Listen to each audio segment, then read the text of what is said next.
ሰላም እንዴት ናችሁ? እንኳን በደህና መጣችሁ። ዛሬ ማርች 29 2023 ነው።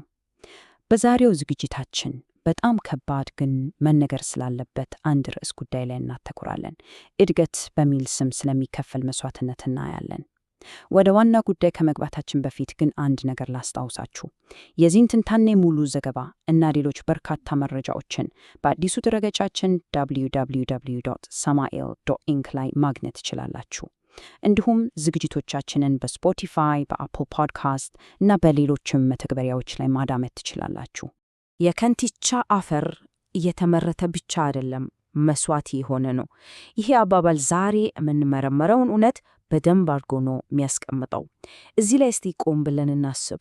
መስዋዕትነት ሲባል መሬቱ ብቻ አይደለም፣ የሰው ሕይወት፣ ጤና እና የሚቀጥለው ትውልድ ተስፋ ጭምር ነው መስዋዕት የሆነ ያለው።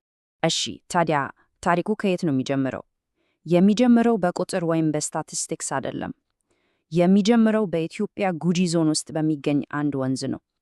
አንድ ጊዜ የሕይወት ምንጭ የነበረ ወንዝ አሁን ግን የሞትና የበሽታ ምንጭ ሆኗል። ውጤቱስ ምንድን ነው? በጣም አሰቃቂ ነው። በአካባቢው የኦሮሞ ማህበረሰቦች ላይ የደረሰው ጉዳት በቀላሉ የሚገለጽ አይደለም። አስቡት፣ በተፈጥሮ የአካል ጉድለት ይዞ የሚወለዱ ሕፃናት ቁጥር በከፍተኛ ሁኔታ ጨምሯል። የቤት እንስሳት በጅምላ እያለቁ ነው። ለአዝመራ ሕይወት የነበረው አፈር መካን የሆነ ነው። ይህ ሁሉ የሆነው ደግሞ የሕይወት ምንጭ የነበረው የሞርሙራ ወንዝ በመመረዙ ነው። እሺ፣ ይሄ ሁሉ መርዝ፣ ይሄ ሁሉ ጥፋት መነሻው ምንድን ነው? ከየት ነው የሚመጣው? መልሱን ለማግኘት ወደ ችግሩ መነሻ መሄድ አለብን። ይኸውም በከንቲቻ የሚገኘው የሊቲየም እና የታንታለም ማዕድን ማውጫ ነው። የአካባቢውን ውድመት የሚያስከትሉት ሂደቶች የሚከናወኑት ባሩ እዚህ ነው። እና ይህንን ብክለት ለመረዳት አንድ ወሳኝ ነገር ማወቅ አለብን። የዝቃጭ ማጠራቀሚያ ግድቦች ወይም በእንግሊዝኛው ቴሊንግ ዳምስ የሚባሉትን ነገር ማለት ነው። በቀላሉ ለማስረዳት እነዚህ ግዙፍ ኩሬዎች ናቸው። ስራቸው ምንድን ነው?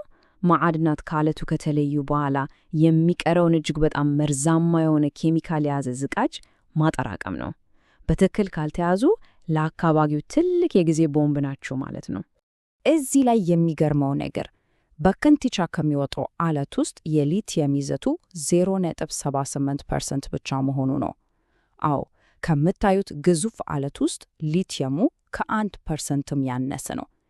ይህ ቁጥር ትንሽ ሊመስል ይችላል፣ ግን ለአካባቢው ውድመት ያለው ትርጉም እጅግ በጣም ትልቅ ነው። እንዴት? ይህ ስላይድ ቁልጭ አድርጎ ያሳየናል። የማዕድን ይዘቱ ዝቅተኛ መሆኑ ያችን ጥቂት ሊቲየም ለማውጣት እጅግ በጣም ብዙ አለት መፍጨት እና ማቀነባበር ያስፈልጋል ማለት ነው። ይህ ደግሞ የምንወለተ ኃይለኛ ኬሚካሎችን መጠቀምና እጥፍ ድርብ መርዛማ ዝቃጭ መፍጠርን ይጠይቃል። በቃ ችግሩን እያባባሰው የሚሄደው ይኸው ነው። እና ይሄ ቸልተኝነት መርዙ በቀጥታ ወደ ማህበረሰቡ እንዲደርስ እንዴት መንገድ እንደከፈተ እስቲ እንመልከት። መጀመሪያ በቻይና ቴክኒካል ቁጥጥር ስር ያሉት እነዛ የዝቃጭ ማጠራቀሚያ ግድቦች እንዲበላሹ ይደረጋል። ከዛ እንደ ዩራኒየም እና ቱሪየም ያሉ እጅግ አደገኛ የሆኑ ከባድ ብረቶች ከዝቃጩ ጋር ተቀላቅሎ ወደ መሬት ውስጥ ይሰርጋሉ። በመጨረሻም ይሄ መርዛማ ፍሳሽ ቀጥታ የት ይገባል? ወደ ሞርሙራ ወንዝ። የህዝቡ የውሃ አቅርቦት በዚህ መልኩ ነው የሚበከለው። ግን ታሪኩ እዚህ ላይ አያበቃም። የአካባቢው ጉዳት የሳንቲሙ አንድ ገጽ ብቻ ነው። ከዚህ የአካባቢ ውድመት ጎን ለጎን በቻይና በሚተዳደሩ ፋብሪካዎች ውስጥ ሌላ ከባድ የሰብአዊ መብቶች ቀውስ እየተከሰተ ነው። በቃ እስቲ ያስቡት። አንድ ሰራተኛ በእነዚህ የኢንዱስትሪ ፓርኮች ውስጥ ወር ሙሉ ለፍቶ የሚያገኘው $26 ብቻ ነው። ይሄ በዓለም ላይ ካሉት ዝቅተኛ የኢንዱስትሪ ደሞዞች አንዱ ነው። ይሄ ደሞዝ ሳይሆን ሰዎችን በድህነት አዙሪት ውስጥ ማቆያ ዘዴ ነው። በወረቀት ላይ እና በተግባር ያለው ነገር ሰማይና ምድር ነው። የኢኮኖሚ ልማት፣ ተወዳዳሪ ጥቅም የሚሉ የሚያጓጉ ቃላት ይሰጣሉ። እውነታው ግን ፈጽሞ የተለየ ነው። ለሰራተኞቹ የሚደርሰው በድህነት የሚያቆይ ደሞዝ እና ዘግናኝ የቃላትና የአካል ጥቃት ነው። ልዩነቱ በጣም ግልጽ ነው። ይሄ ስርዓት የሚካሄደው በማስፈራራት እና ድምፅን በማፈን ነው። ሪፖርቶች እንደሚያሳዩት ሰራተኞች ለጥቃቅን ስህተቶች ሳይቀር ይደበደባሉ። ኦዲተሮችን ለማታለል ደግሞ ከእውነተኛው የተለየ የውሸት የደሞዝ ወረቀት ላይ እንዲፈርሙ ይገደዳሉ። ከመርማሪዎች ጋር እንኳን ከተነጋገሩ ከስራ እንደሚባረሩ ይዝቱባቸዋል። እሺ፣ ይሄ ሁሉ ነገር እንዴት ሊሆን ቻለ? እንዴት ነው እንዲህ አይነት የአካባቢና የሰራተኛ መብት ጥሰት ያለምንም ተጠያቂነት ሊቀጥል የቻለው? ትልቁ ጥያቄ ይሄ ነው። ለዚህ ጥያቄ መልስ የሚሆነን አንድ ወሳኝ ጽንሰ ሐሳብ አለ። በእንግሊዝኛው ሬጉሌቶሪ ካፕቸር ይሉታል። ይሄ ማለት ምን ማለት ነው? የሕዝብን ጥቅም እንዲያስጠብቁ የተቋቋሙ የመንግስት ኤጀንሲዎች ስራቸውን ከመስራት ይልቅ የሀያላን ባለሀብቶችን የንግድ ወይም የፖለቲካ ጥቅም እንዲያገለግሉ ሲደረግ ነው። በዚህ ምክንያት የኢትዮጵያ ሕጎች በእነዚህ ኩባንያዎች ላይ ተፈጻሚ ሳይሆኑ ይቀራሉ። ይሄ ዑደት እንዴት እንደሚሰራ እስቲ በአራት ደረጃዎች እንየው። በጣም ስልታዊ ነው። መጀመሪያ በሚስጥራዊ ስምምነቶች ኢንቨስትመንት ይፈቀዳል። ሁለተኛ ለኩባንያዎቹ ምርመራ የማይደረግባቸው የቁጥጥር እፎይታ ጊዜያት ይሰጣቸዋል። ሶስተኛ በዚህ ጊዜ ውስጥ የአካባቢ እና የሰራተኛ ሕጎችን በድፍረት ይጥሳሉ።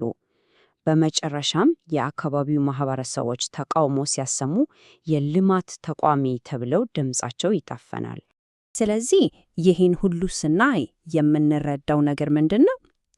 ይህ በግለሰብ ደረጃ የሚፈጸም ስህተት ሳይሆን ስልታዊ በሆነ መንገድ የተዘረጋ የብዝበዛ መዋቅር መሆኑን ነው። የዚህ አጋርነት እውነተኛ ገጽታ በጣም ግልጽ እና አሳሳቢ ነው። ይህንን ሁሉ የሚያሽከረክረው ሞተር ወይም ስርዓት ደግሞ በእንግሊዝኛው ኤክስትራክቲቪስት ኢንፍራስትራክቸር ሞዴል ይባላል። ዋና ትኩረቱ ጥሬ ዕቃዎችን በብቃት ማውጣት እና ማጓጓዝ ላይ ነው። በሂደት ውስጥ በአስተናጋጅ አገር ላይ የሚደርሰው የሰውና የአካባቢ ጉዳት እሱ ሁለተኛ ደረጃ ጉዳት ነው ተብሎ የሚታለፍ ነው። ይህ ጥቅስ በቃ ሁሉንም ነገር ጠቅለል አድርጎ ነው የሚያስቀምጠው። እንዲህ ይላል፣ በቤጂንግ አዲስ አበባ አጋርነት ኢታ የሰራተኛው ሰብአዊ መብት ለሀብት ፍሰቱ ስልታዊ መረጋጋት ሲባል ሁለተኛ ደረጃ ትኩረት የሚሰጠው ጉዳይ ነው። በሌላ አነጋገር ትርፍ ከሰው ሕይወት በላይ ቅድሚያ ተሰጥቶታል። በመጨረሻ የምንደርስበት መደምደሚያ በጣም አሳዛኝ ግን ግልጽ ነው።